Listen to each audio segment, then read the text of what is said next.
You are shock 愛で空が落ちてくる Hi, welcome to part 1 of my review featuring Tian Shang, Lone Wolf Fists. The world died in 1,000 atomic fireballs. Pockets of humanity cling to life in its ashes. Wandering heroes beat back extinction with ancient fighting arts. They are the Lone Wolf Fists. If you are a fan of the Fist of the North Star, or any post-apocalypse setting that has a supreme martial artist beating the crap out of punks, demons, mutants, dinosaurs, tanks, anything that stands in their path, this is the role-playing game for you. Now let's talk about the quality of the PDF. I only have a criticism and one nitpick. Well, make that 2 nitpicks. First, the criticism. This document is 319 pages long, and it doesn't have bookmarks nor hyperlinks, so it's going to be very difficult to navigate this entire PDF. Now, when it comes to the nitpicks, the cover looks great, but if you zoom in a bit too much, it looks slightly blurry. That's not a big deal, but it's still kinda like something that bothers me for some reason. The other nitpick is that this book does a great job at introducing you to the RPG hobby, but it says here, when you've got a hold of the basics of the game, read through how to pitch this game to your friends. And I couldn't find that section. Maybe it's a reference that I couldn't identify, but it still left me a bit puzzled.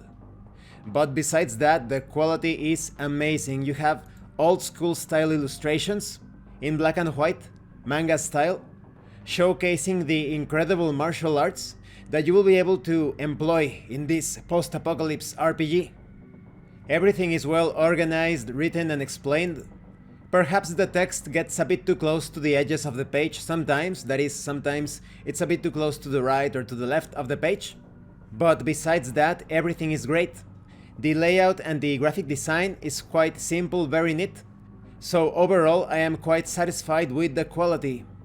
Now, let's talk about the contents. This is a post-apocalyptic martial arts role-playing game. In it, you and your friends create awesome kung fu heroes and venture out into the howling wasteland of the world of ashes and ghosts.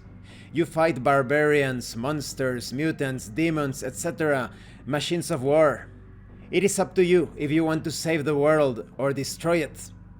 This book is a complete manual. You have the core system, a setting, a bestiary, an armory of weapons and vehicles. Everything is contained here. You have tips and advice on how to run a role-playing game as a game master, how to participate as a player. You also have some references when it comes to the inspiration behind this RPG. This is inspired in those anime, manga, series, movies that were quite popular in the 70s, 80s and 90s. And I have to say this book does a pretty good job when getting someone into role-playing games, someone who has never played an RPG before. You have all the information here, how an RPG session is all about an imaginary universe, a shared fantasy. Players make avatars or characters to interact with the world that the game master presents and reinforces, and players and their characters both have skills and powers that work in tandem to their benefit. Now let's talk about the setting. The world of ashes and ghosts.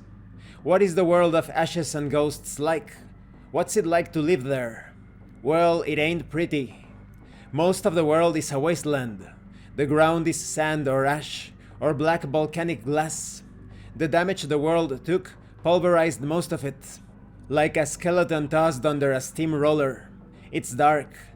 The plumes of ashes and smoke from the fire that burned the world still cling to the troposphere like a sickly halo, and that's before the monsters show up. The end of the world was a wake-up call to every horror, demon, ghost, and dark god that earlier ages had banished, sealed away, trapped, or imprisoned. For all that, the world is still alive in some small but important way. Groups of human survivors, healthy if undernourished, still cling by their fingernails onto precious life. Whatever the old world and its wonders were, they are gone. Hot death poured down from a tortured heaven like oil. The bloody flood waters swept that world away. Monsters crawled out of secret places to dance and chuckle and swallow the shrieking innocents that dared to live through the final disaster. There wasn't a single big boom that finished the world. There were tons of small Armageddons and Doomsdays that brought everything crashing down, one disaster at a time. Others were a slow and agonizing erosion of resources and values as the world's bounty slowed away into slag, like the gradual decline of empire that sent the ancestors of the Golden Lion clan into the miasmic desert they now claim as home. The scars of those final tragic times mar and shape the destiny of the world still. Battle lines drawn by the long dead still draw bloody conflicts. Ancestral slights and revenge legends have remembered from forgotten epochs still cause cruelty and crusades to visit fresh horror on the world's pitiful survivors. And this concludes this part of the review. In the next part we are going to talk about more details concerning the setting, especially why are martial artists so overpowered in this particular period? Why are they so extraordinary? There is actually a reason for that. So, there are many post-apocalypse RPGs out there, but I don't think there is a single one that focuses exclusively on overpowered martial artists beating the crap of everything and everyone in a post-apocalypse setting. You do have some RPGs that offer those options. They are doable, but this is all about that. This is completely focused on the fantasy post-apoc martial arts experience. I also think that this RPG is an excellent candidate to play as a solo or co-op role-playing game that is without a game master, because the final section of the book, or near the end, you have so many tables to shape pretty much any aspect of the world setting. You can randomly determine many things about it. Thank you for watching this part of the review, and thank you for your likes and your comments. If you have any questions or comments, please let me know.